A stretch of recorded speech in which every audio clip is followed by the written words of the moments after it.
예, 갈라디아서 계속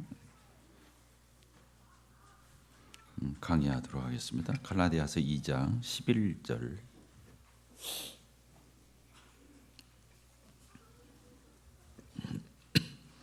16절까지 제가 읽겠습니다.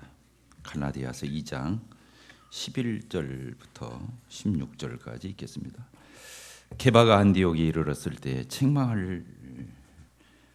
책망받을 일이 있기로 내가 그를 대면하여 책망하였노라. 야고보에서 온 어떤 이들이 이르기 전에 게바가 이방인과 함께 먹다가 그들이 오매 그가 할례자들을 두려워하여 떠나 물러가매 남은 유대인들도 그와 같이 위식함으로 바나바도 그들의 위식에 유혹되었느니라. 그러므로 나는 그들이 복음의 진리를 따라 바르게 행하지 아니함을 보고 모든 자 앞에서 게바에게 이르되 네가 유대인으로서 이방인을 따르고 유대인답게 살지 아니하면서 어찌하여 억지로 이방인을 유대인답게 살게 하려느냐 하였노라. 우리는 본래 유대인이요 이방 주인이 아니르되 사람이 의롭게 되는 것은 율법의 행위로 말미암은이 아니요 오직 예수 그리스도를 믿음으로 말미암는 줄 아는 걸 우리도 그리스도 예수를 믿나니 이는 우리가 율법의 행위로서가 아니고 그리스도를 믿음으로써 의롭다함을 얻으려 함이라. 율법의 행위로서는 의롭다함을 얻을 육체가 없느니라. 갈라디아서 오늘 5번째인가요? 이렇게 됩니다.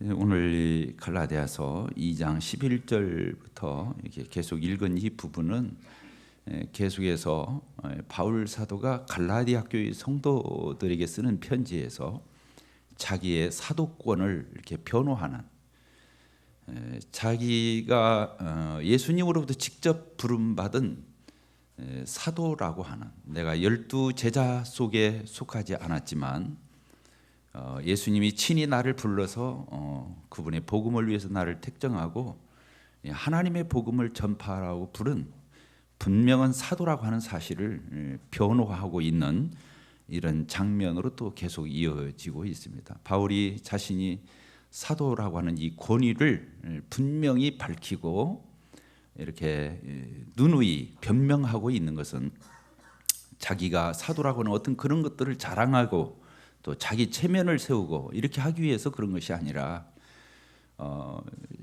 예수 그리스도로 말미암아서 하나님께서 이루신 놀라운 이 구원 사역, 이 복음을 분명하게 바울 사도를 통해서 하나님이 증거케 하였는데, 사도권이 무너지면 복음이 무너지기 때문에 자신의 사도권을 부득이 이렇게 변호하고 입증하고 변명하고 이렇게 하는 것을 이렇게 보게 됩니다.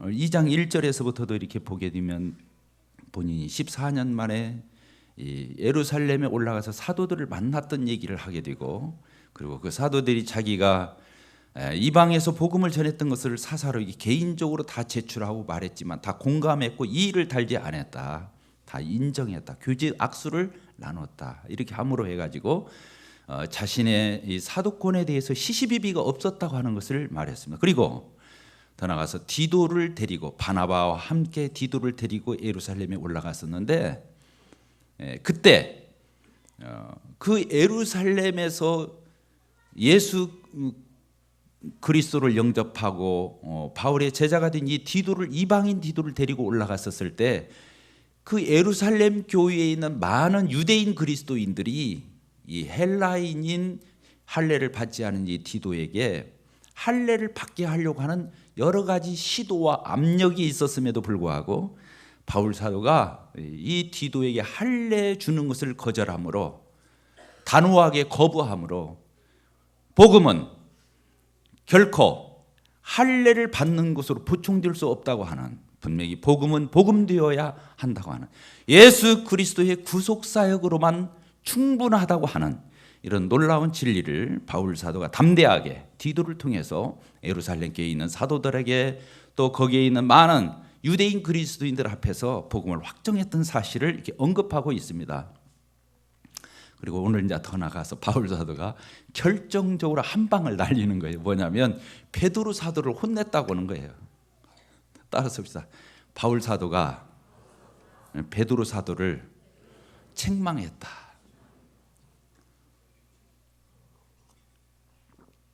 있을 수 없는 얘기죠. 그렇잖아요. 베드로면 모르는 사람 누가 있어요? 그렇죠? 예수님의 12 제자.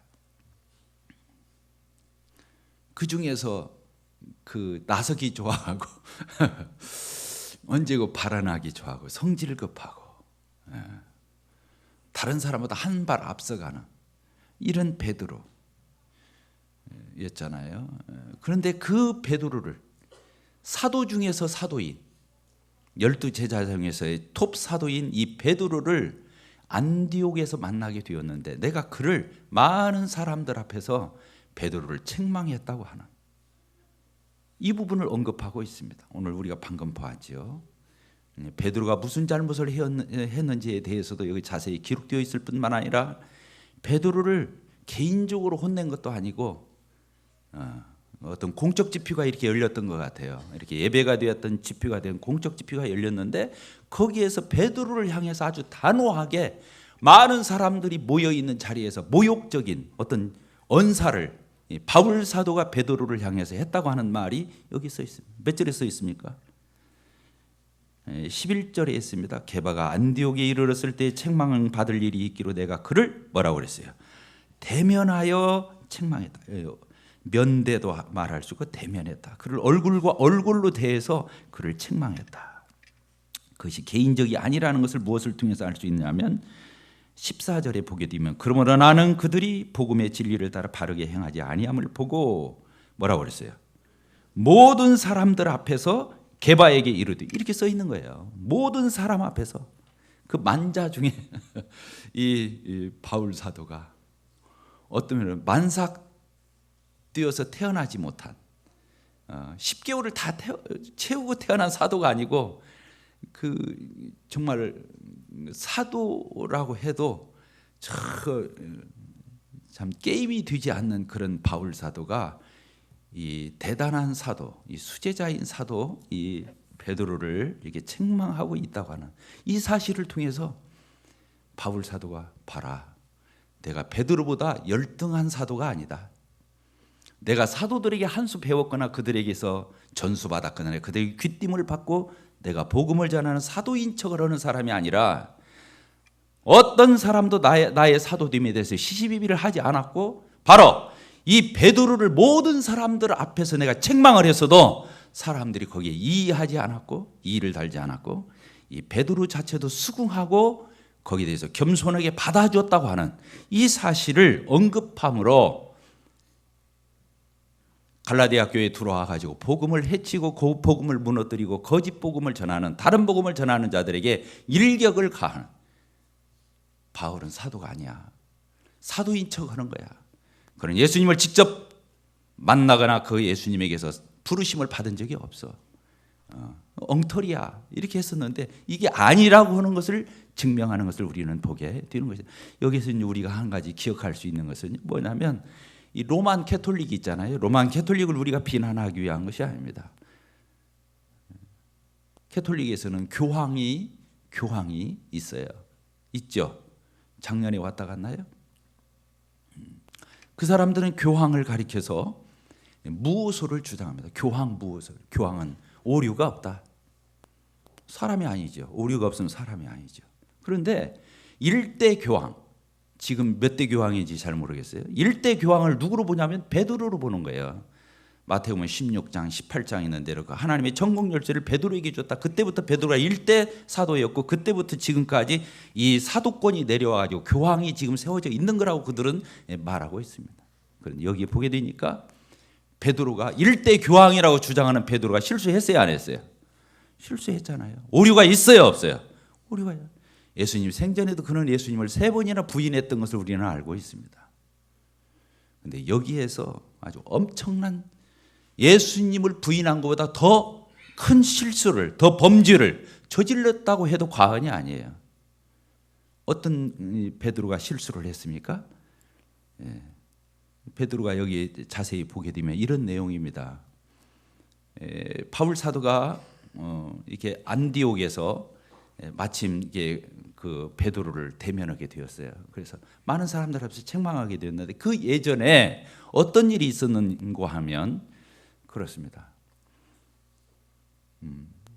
이 바울이 그때 그 현장에 없었어요. 근데 누가 있었냐면 바나바가 있었어요. 이게 어디에서 일어난 사건이냐면 안디옥 교회에서 일어난 사건이에요. 근데 이제 그 바나바를 통해서 이게 전해 들은 이야기겠죠. 이 바울은 현장에서 보지는 않았지만 어떤 일이 있었냐면은 베드로 사도가 이 안디옥에 가끔 왔던 것 같아요. 가끔씩 와서 상당히 머물다 갔던 것 같아요. 이 안디옥 교회를 방문해서 안디옥 교회를 목회하고 있던 사람이 누구였냐면 바나바였어요. 그러니까 바울 사도가 이 안디옥 교회는 수리아, 지금으로 말하면 시리아 지역의 안디옥이라는 도시예요. 교통과 무역과 상업의 요충지죠. 많은 사람들이 모여가지고 활동하는 그런 도시였는데 그때 베드로가 이렇게 내려와가지고 이방 교회에 와서 거기에는 유대인들도 많이 있고 유대인들도 그 예루살렘에서 그 유대 지역에서 이스라엘에서 가까운 지역에 있는 시리아 안디옥이기 때문에 유대인들도 많이 그 교회에 들어와 있고 한편으로는 이방인의 첫 교회였기 때문에 이 안디옥 교회는 정말 이방인 그리스도인들로 가득했죠. 그래서 이 베드로 사도가 예루살렘에서 이렇게 안디옥에 내려올 때마다 그 안디옥 교회에 있는 성도들하고 식사를 자주 나눴어요. 우리 교회도 식사를 자주 나눕니까? 안 나눕니까? 나누는 편이죠. 네, 그렇습니다. 저희 교회도 식사를 자주 나누는데 그때 안디옥 교회도 식사를 자주 나눴던. 조금 전에 우리도 식사했어요. 무슨 식사했어요? 만찬에 이 떡과 잔을 우리가 나눴지 않습니까? 그때는 거의 식사 대용으로 나누기도 했었어요. 그러니까 베드로 사도가 안디옥의 이 이방 교회에 와가지고 격려차 또 하나님의 말씀을 가르쳐 주기 위해서 또 영적으로 많은 것들을 관리해 주고자 섬기고자 이 베드로가 와서 이 안디옥 교회 성도들과 더불어서 식사를 하는, 거기는 유대인 그리스도인도 있고 이방인 그리스도인도 있어가지고 같이 한 자리에서 밥을 먹었어요. 밥을 먹었어요. 근데 그게 습관처럼 이루어져 있어요. 여기 지금 이 시제가 학자들은 말하기를 뭐라고 표현하냐면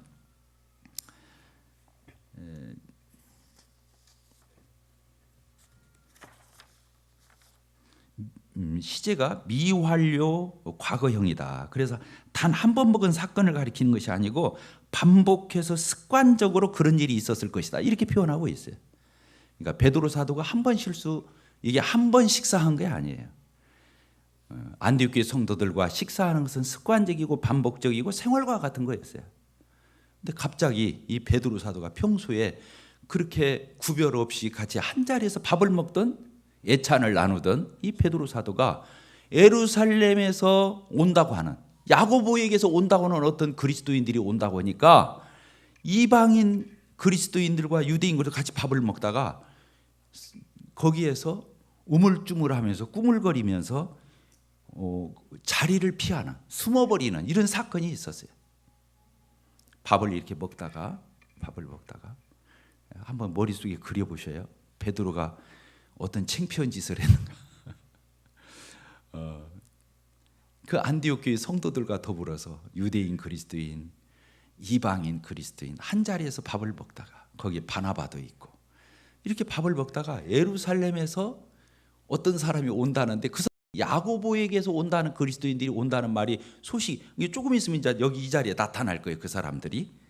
그러니까 밥을 먹다가 몸을 추스리더니 밥을 먹는 것을 중지하고 그리고는 자리를 피해서 다른 데로 도망가서 숨었어요. 그 자리를 피해서 밥을 먹다가. 그러니까 옆에 있던 바나바가 어떻게 했어요? 자기도 그 교회의 리더였잖아요. 안디옥 교회 목회자예요, 이 바나바가. 근데 바나바도 같이 베드로 사도가 주섬주섬 일어나가지고 엉금엉금 피우니까 바나바도 같이 일어나서 피했던 거예요, 그 자리를.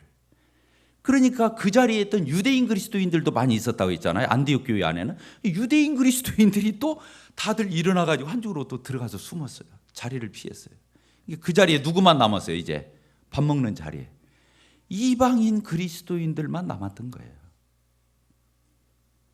근데 그 얘기를 나중에 바나바가 바울한테 말을 한 거예요. 바울 형제, 전에 베드로 사도 형제님이 같이 우리하고 밥을 먹다가 저 야고보에게서 사도들에게서 온다는 그 그리스도인들이 나타난다고 하는 소식을 듣고 베드로 사도가 갑자기 밥을 먹다 말고 이렇게 이만저만해서 피하길래 나도 그 자리에 앉기 어정쩡해서 베드로 사도 뒤따라서 내가 숨었는데 거기에 있던 유대인 우리 그 그리스도인들도 다 같이 이렇게 자리를 피하게 되었노라고 이런 말을 했어요. 그러니까 이 말을 들은 바울 사도가 이게 상당히 바나바 사도가 마음에 걸렸던가 봐요. 그 사건이 계속 두고두고 자기 마음에 걸리고 그랬던 것 같아요. 그 말을 들은 바울 사도가 막 억제를 할 수가 없는 거예요. 이 베드로 사도가 그렇게 했다고는 그 처신에 대해서 용납을 할 수 없는 거예요. 그러니까 막 이 목까지 이제 찬 거예요. 내가 가만 안 둬야겠다. 이 베드로 만나기만 해봐라. 그러던 차에 그 안디옥 교회에 베드로 사도가 다시 온 거예요. 뭔 알겠죠? 그때 베드로 사도가 그 자리에 나타났을 적가 안디옥 교회의 성도들이 다 지켜보는 그 자리에서 베드로를 지적한 거예요. 베드로 사도, 당신이 예전에 같이 식사를 나누다가 우리 성도들과 형제 자매들과 식사를 나누다가 예루살렘에서 야고보에게서 온 자들이 나타난다고 했었을 때 당신이 그 자리에서 주저면서 일어나서 식사 자리를 피해서 숨었다며 당신이 어떻게 그럴 수 있습니까? 이렇게 지적한 거예요. 그러면서 그 유명한 바울 사도의 설교가 나와요. 몇 절부터 나오냐면 오늘 마지막 절에 읽은 16절부터 이 끝절까지, 이건 성경 66권을 합쳐도 이만큼 복음을 명쾌하게 정립한 이 성경 구절이 없습니다. 아주 복음을 아주 압축한 놀라운 그런 말씀이 이 16절부터 끝절까지 기록되는, 이게 누구에게 한 말이냐면, 이 바울 사도의 명설교가 누구에게 한 말이냐면 그 안디옥 교회 성도들 앞에서 베드로를 책망하기 위해서 한 말씀이에요. 우리는 이제 이걸 연결해서 안 들리니까 이제 우리가 이 구절을 인용도 하고 그렇게 하는데 사실은 그런 배경을 두고 있어요.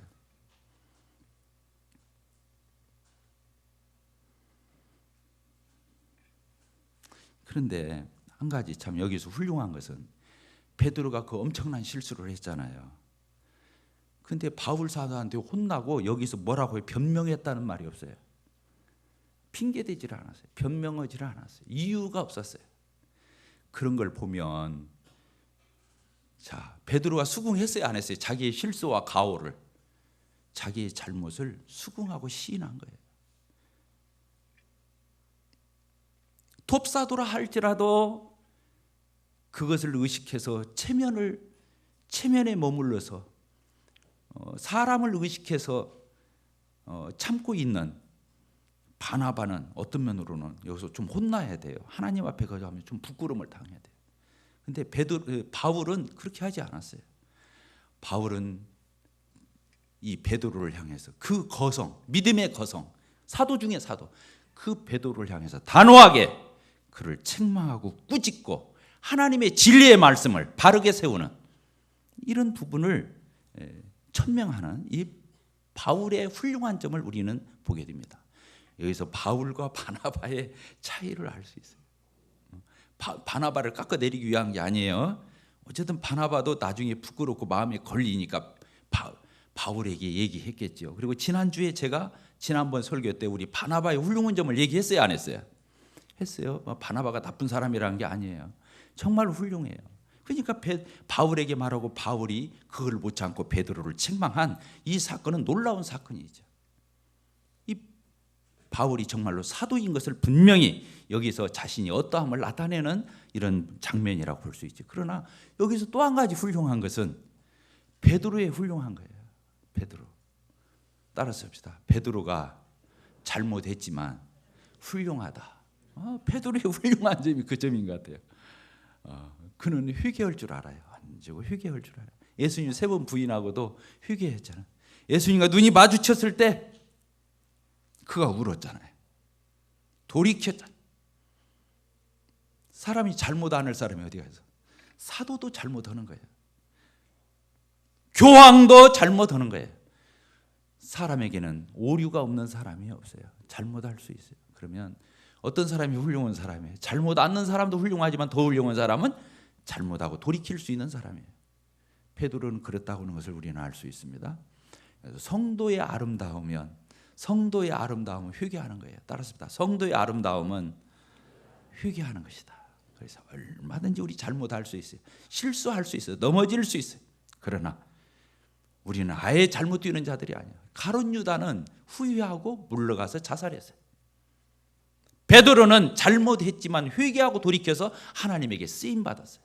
놀라운 사도로 쓰임 받았어요. 지금까지라도 가룟 유다하고 베드로는 얼마나 대조가 됩니까? 여기서 우리 베드로의 훌륭함을 정말 말하고 싶어요. 그리고 여기서 또 우리가 한 가지 알 수 있는 것은 그런 겁니다. 사람이 징계가 교회에서 잘못하면 징계합니다. 교회는 막 좋게 사랑 하면서 다 덮어주고 그렇게 하는 데가 아니에요. 지난번에 징계에 대해서 우리 수요집회 때 배웠다는 말을 들었습니다. 제가 없었는데 교회는 가정과 같아요. 따라서 교회는 영적 가정이다. 그래서 영적 가정입니다. 잘못한 자녀 내버려 두지 않습니다. 잔소리도 합니다. 책망도 합니다. 훈계도 합니다. 나중에 종아리 걷어서 매도 때리는 것이다. 회초리를 대는 것이다. 이게 교회인 것입니다.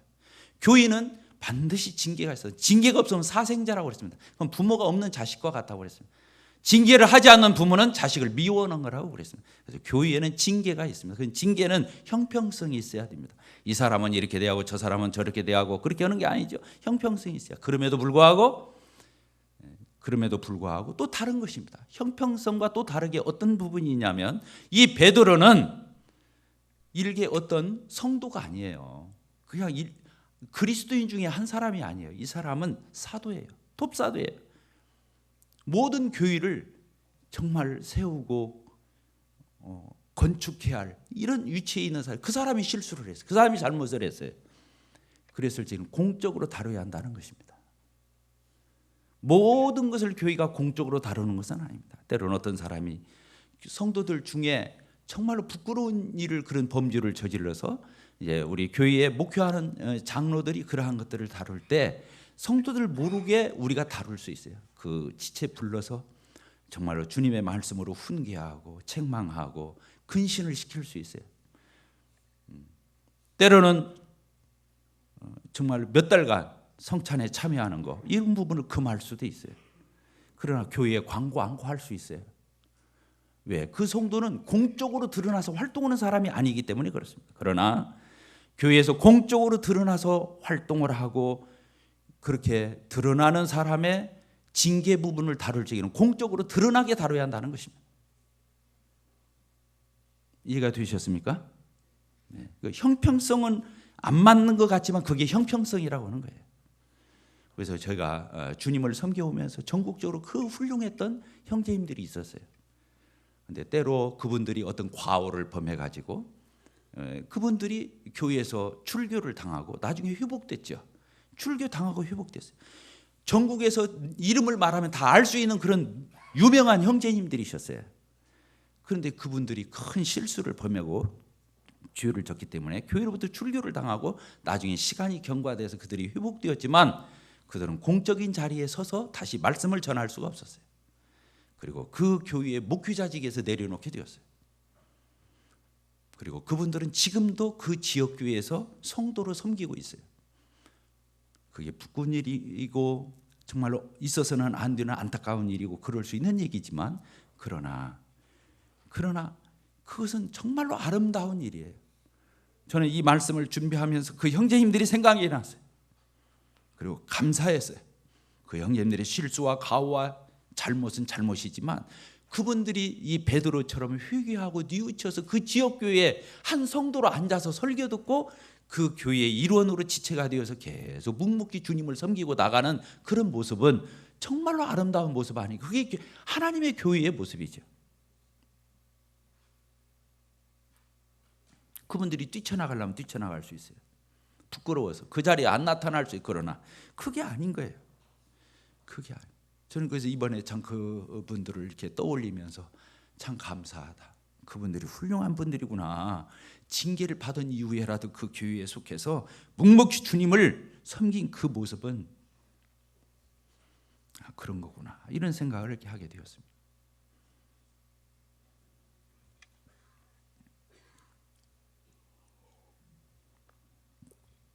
베드로가 범한 실수에 대해서 잠깐 살펴보고 마치도록 하겠습니다. 베드로가 어떤 실수를 했습니까? 같이 예수님의 보혈의 피로 한 성도가 되었잖아요. 한 몸이 되었잖아요. 한 지체가 되었잖아요. 한 교회를 이루었잖아요. 같이 식사하는 건 당연하잖아요. 식사는 굉장히 중요한 거예요. 가족을 나타내는 데 있어서 한 가정, 가족, 패밀리, 홈, 이 가정을 나타내는 데 있어서 가장 독보적인 게 뭐냐면 식사라는 거예요. 아무리 가족이라 할지라도 식사를 같이 하지 않으면 남인 거예요. 남처럼 느껴지는 거예요. 그래서 우리는 가족보다 더 가까운 사람이 누구냐면 식구예요. 따라서 식구. 그렇습니다. 가족이 있잖아요. 근데 식구는 같이 한 밥상에 둘러앉아서 밥 먹는 사람을 얘기하는 거예요. 그래서 초대교회 성도들이 사도행전 2장에서 보게 되면 성도들이 모여서 같이 음식을 나눠 먹고 교제하고 떡을 떼고 이렇게 조금 전에 우리가 떡을 떼었잖아요. 이게 서퍼예요. 만찬이라는 만찬 저녁 식사라는 뜻이에요. 지금 우리가 이제 시기적으로 주일날 이렇게 아침에 하고 있지만 초대교회 성도들은 밤에 했거든요. 식사는 굉장히 중요한 그리스도인의 정체성을 나타내는 것이라고 볼 수 있습니다. 유대인들의 특징이 뭐였냐면요, 이방인들로 같이 하지 않는 거였어요. 특별히 이방인들과 같이 회의도 할 수 있고 같이 이런 어떤 대화를 나누다가도 밥 먹을 적에는 절대로 같이 하지 않는 게 지금도 유대인들이 있어요. 제가 이스라엘을 갔다 왔잖아요. 작년인가? 이스라엘 갔다 왔는데 유대인들의 특징이 뭐냐면 이방인들로 밥을 같이 안 먹는 거예요. 왜 그런 줄 아세요? 그 사람들은 자기가 밥 먹는 그릇을 가지고 다녀요. 먹는 자리가 아니면. 왜 그러냐면 그 그릇에 어떤 돼지 불고기를 먹었는지 삼겹살을 구워가지고 거기다 담은 적이 있는지 이걸 모르는 거예요. 그 사람들은. 더러운 음식이 어디에 묻었을 수도 있고 거기에 접촉될 수 있기 때문에 절대 이방이다는 숟가락도 같이 안 쓰고 그릇도 같이 안 쓰고 밥을 같이 안 먹는 게 굉장히 철두철미하고 엄격한 거예요. 그게 유대인들의 특징이에요. 근데 베드로가 어떤 사람이었냐면 고넬료 백부장한테 복음을 전하러 가게 될 적에 이방인한테 가서 복음을 전하고 그들과 밥 먹는다는 걸 상상할 수도 없었죠. 그런데 하나님께서 환상 중에 나타났어요. 보재기가 내려왔는데 거기에 보니까 기는 것도 있고 날개 짐승도 있고 네 발로 기어다니는 것도 막 부정한 짐승들이 이 보자기 속에 가득한 거예요. 원래. 그런데 베드로가 보니까 유대인으로서는 절대 부정해서 못 먹는 것들만 가득 담겨져 있는 거 보자기에. 베드로가 막 깜짝 놀래가지고 억하고 있는데 주님의 음성이 들려온 거예요.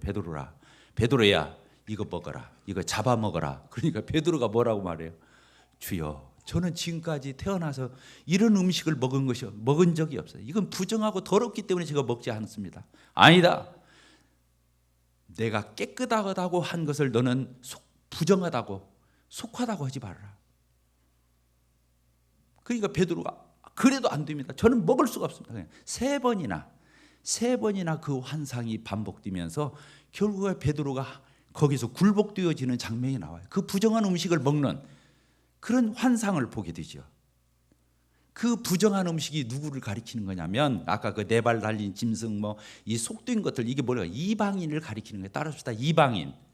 유대인이 아닌 이스라엘 사람들은 저 부정한 하나님을 모르는 이런 이방인들을 가리키는 상징적인 것들이었거든요. 그런데 베드로가 그때 주님의 음성에 굴복하고 무릎을 꿇었을 적에 밖에서 사람들이 노크를 했어요. 그때 누구냐? 고넬료가 보낸 그 하인들 몇 사람이 도착을 해가지고 우리 주인인 고넬료가 당신을 청해서 이렇게 오라고 합니다. 그래서 가이사랴 요빠에 있던 베드로가 가이사랴에 있는 고넬료의 집까지 그 사람들을 따라가서 보니까 이방인이 고넬료가 자기 집 가정 식구들 자기 식솔들 다 모아놓고 베드로가 오니까 멋들이 저러는 거예요. 하나님을 맞이하듯이 나 하나님 아니다, 일어서라 했는데 그 집에서 하나님의 말씀을 전해요. 베드로가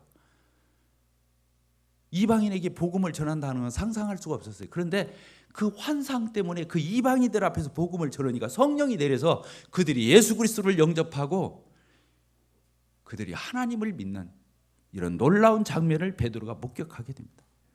그리고 거기서 그들과 함께 어울렸죠. 나중에 보게 되면 예루살렘에 이 베드로가 다시 가게 되었을 적에 사람들이 따졌어요. 베드로 사도, 왜 당신은 이방인들하고 같이 어울려서 밥도 먹고 왜 그렇게 식사를 같이 나눴어요? 이렇게 따지는 게 나와요, 성경에.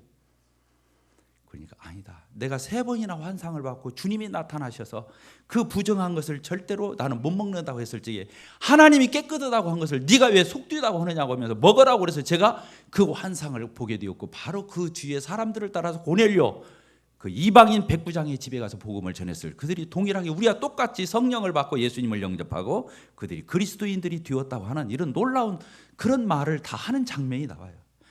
베드로는 알아요, 몰라요? 이방인에게도 하나님의 은혜가 내렸다, 성령이 내렸다. 그들과 우리가 하나가 되었다. 그들과 우리는 구별하지, 하나님이 그들과 우리를 구별하지 않았다고 하는 거, 이제 하나라고 하는 거, 그리스도 안에서 이런 부분을 베드로가 다 알았었어요. 지난주에 우리가 살펴봤던 베드로가 사도행전 15장에서 또 얘기를 해요. 예루살렘 총회가 열렸을 때 그때도 베드로가 일어서서 말해서 이방인 지역에서 하나님께로 돌아오는 그 사람들에게 무거운 것들을 그 어깨에 메이지 말고 무거운 것들 짐지우지 말자. 그 사람들 절대로 구별해서 예수님 믿고 돌아오면 그대로 받자. 할례나 그 어떤 것들 유대교의 전통이나 율법에서 나타내고 날짜 지키고 음식 가려 먹고 할례 받고 이런 것들에 대해서 강요하지 말고 예수님만 믿고 돌아오면 우리 그대로 받아들이자고 주장했던 것이 베드로예요. 근데 그 베드로가 오늘 이 자리에서 실수를 한 거예요. 죄를 진 거예요. 이방인이고 밥 먹다가 어떻게 했다고요? 일어나서 숨었다고요. 사람을 두려운 거예요. 다시 그때 또 추궁을 받을 것 같은 연상이 됐던 것 같아요. 제가 이제 성경을 연구하면서 보니까 그때 한번 추궁을 당해가지고 그 야고보가 세긴 셌던 것 같아요. 야고보가 보낸 것이 아니었는데도 불구하고, 왜 그러냐면 나중에 사도행전 15년에 보게 되면 우리가 보낸 적이 없는데 그들이 가서 너희들에게 짐 지우고 어렵게 만들었다 이런 말을 한 거 보면 야고보가 보낸 게 아니에요. 야고보가 야고보서를 쓴 거 보면 행함을 상당히 강조하고 있잖아요. 그러니까 바리새인 가운데서 믿었던 그리스도인들, 또 율법에 아직도 어떤 강한 보수적인 성격을 띤 사람들이 야고보를 자기들 스승으로 자기들의 어떤 사도격으로 놓고 마치 그들에게서 온 것냥, 그 야고보가 보내서 온 것냥 처신했던 것 같아요. 야고보가 절대 그렇게 가르쳤을 리도 없고 그렇게 하라고 시킨 적도 없는데 이들이 가서 그렇게 말한 거죠. 베드로가 그래서 이방인하고 같이 식사를 나누다가 한 식구에다가 남이라고 한 거예요. 밥을 같이 안 먹는다는 남이요. 무서운 거잖아요. 저 생각해 봤어요. 내가 그 자리에 있었다면 베드로 사도 얼마나 스릴 있어. 예수님 따라다니던 그 제자가 앞에 있어. 십자가의 증인이죠. 부활의 증인이. 그 베드로 사도가 안디옥 교회 내려와서 같이 밥을 먹고 있는 거예요. 바나바 사도도 옆에 있지. 유대인 그리스도인들, 이방인 그리스도인들 다 있는데 유대인은 싹 빠져나간 거예요. 베드로 빠져나가고 바나바도 유대인이었잖아요. 바나바 빠져나가고 거기에 있던 유대인 그리스도인 싹 빠져나가고 누구만 남았어요? 식사 자리에. 이방인 그리스도인들만 그 자리에 남았어요. 그것은 밥 먹고 안 먹고의 문제가 아니에요. 기가 막힌 자리에. 차별 대우도 그런 차별 대우가 있을 수 없는 거예요. 따라서 다 차별 대우. 정말 하나님도 모르고 언약도 모르고 율법도 모르고 아무것도 모르고 복음 듣고 예수 영접하고 돌아온 그 그리스도인들이 자기들만 덜렁 앉아서 밥을 먹고 있을 때 그들의 심정이 어떠했을까?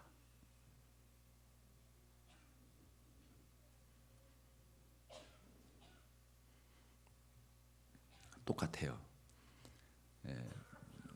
구원받은 사람도 할례를 받아야 구원이 완벽해진다. 또 의롭게 될 수 있다. 이런 말이나 같은 거예요. 왜? 할례자와 무할례자의 특징 중에서 가장 큰 것이 뭐라고 했어요? 식사를 같이 하고 않고예요. 그러니까 베드로는 예수님을 믿었다 할지라도 우리가 할례 받아야 의롭게 될 수 있고 의로운 삶을 살 수 있다고 말한 거나 똑같은 거예요. 이 말 이해가 되십니까? 이해가 되세요? 왜냐하면 이방인 구원을 받은 우리끼리도 유대인과 이방인이 밥 먹을 때 같이 할 수 없다고 하는 말은 할례 받아야 의롭게 될 수 있다라고 말을 하는 거나 다를 바가 없는 거라고요. 그래서 큰 거예요. 나는 참 여기서 바울이 베드로를 혼내긴 했는데 굉장히 참았구나 이 생각을 했어요. 혼자 상상을 참 이번에 많이 했어요. 그 장면을 떠올리면 뭐냐면 그 앞에서 1장에서 뭐라고 그랬어요? 다른 복음을 전하면 저주를 받는다. 베드로한테 당신 저주받아야 한다고 이 말 아는 것이 나는 다행이라고 생각해. 실수가 아니에요. 과오가 아니에요. 반기독교적인 반그리스도인 그런 언행을 한 것이 베드로의 행동이었어요. 저는 이 부분을 보면서 많은 생각을 했습니다. 우리 전주 북북교회에서는 차별 대우가 없어야 합니다. 따라서 합시다. 차별 대우하지 말자. 그렇습니다. 우리 가운데 차별 대우가 있어서는 안 됩니다. 제가 교회 장로로서 목회자로서 설교하고 있습니다. 저와 여러분들 사이에서는 차별이 없습니다. 여러분과 똑같은 형제 자매고 제가 목사로 불림받고 장로라고 불림받을 그런 소원은 추워도 먼지만큼도 없습니다. 그건 안 되기 때문에 그렇습니다. 속셈으로도 없습니다. 우리끼리는 나뉘어서는 안 되는 것입니다. 구별해서도 안 되는 것입니다. 차별해서도 안 되는 것입니다. 우리 가운데 차별이 있어서는 안 됩니다. 우리 갈라디아서 3장 한 구절을 보도록 하겠습니다.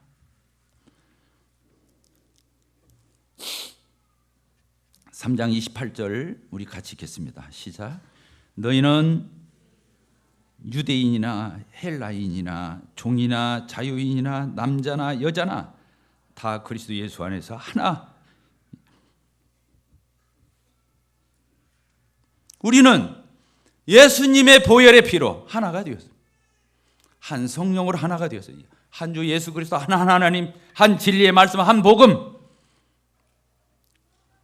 우리에게는 계급이 없습니다. 직분을 얘기할 수 있는 호칭은 있을 수 있습니다. 우리에게는 차별이 없습니다. 계급이 없습니다. 차등이 없습니다. 남자나 여자나 종이나 자유자나 이방인이나 유대인이나 우리에게는 구별이 없습니다. 있어서는 안 되는 것입니다. 예수 그리스도를 부인하는 것입니다. 여기서 가진 자와 가지지 못하는 가난한 자 사이에 차별이 있어서는 안 됩니다. 여기서 더 배운 자와 덜 배운 자의 차이점이 있어서는 안 됩니다. 여기서 때로 온전한 사람과 그렇지 못한 부족한 사람 간의 차별이 있어서는 안 됩니다. 우리 가운데 은사가 있는 사람들과 은사가 없는 사람들 사이에 차별이 있어서는 안 됩니다. 우리 가운데 더 헌신된 자와 덜 헌신된 신자들 사이에 우리 가운데 차별이 있어서는 안 됩니다. 우리는 다 은혜로 구원을 받은 자들이고 우리는 은혜로 거저 값없이 선물로 다 구원을 받은 자, 다 용서받은 자들이고 다 속죄받은 자들이고 다 하나님의 사랑의 빚을 진 자들이지 나의 것을 조금이라도 더 보태서 무언가 있는 양 그렇게 처신하거나 우월의식을 갖거나 나름대로의 그런 자존심을 가진 성도가 있다면 저를 포함해서 하나님 앞에서 참으로 부끄러운 사실이라는 것을 우리가 인식할 수 있게 되기를 바랍니다.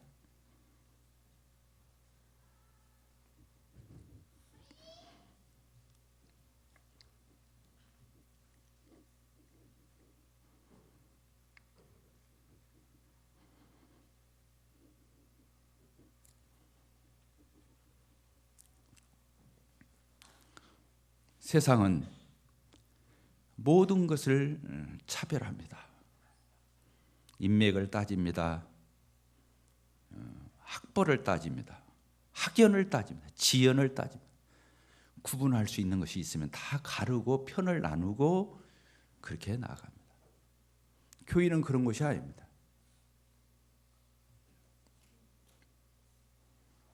나는 우리 가운데서 성도들 사이에 처세하지 않게 되기를 바랍니다. 사람의 낯을 살피고 위적인 조건에 의해서 그 사람을 상대해서는 안 됩니다. 우리는 주님 안에서 한 형제로, 한 자매로, 한 가족으로 사람 앞에서가 아니라 하나님 앞에서 그런 순전한 영적 공동체를 이루어갈 수 있게 되기를 바랍니다. 우리 가운데 성령이 주장하고 그리스도가 이 가운데 역사하고 하나님 아버지가 저희들 가운데 임재해서 사람 냄새 덜 나고 세상 냄새 덜 나고 육신의 것들이 판을 치지 않는 거룩한 하나님의 교회로, 그런 공동체로 저희 교회가 이 시대에, 이 말세 즈음에 쓰임받는 교회가 되기를 바랍니다. 기도하겠습니다.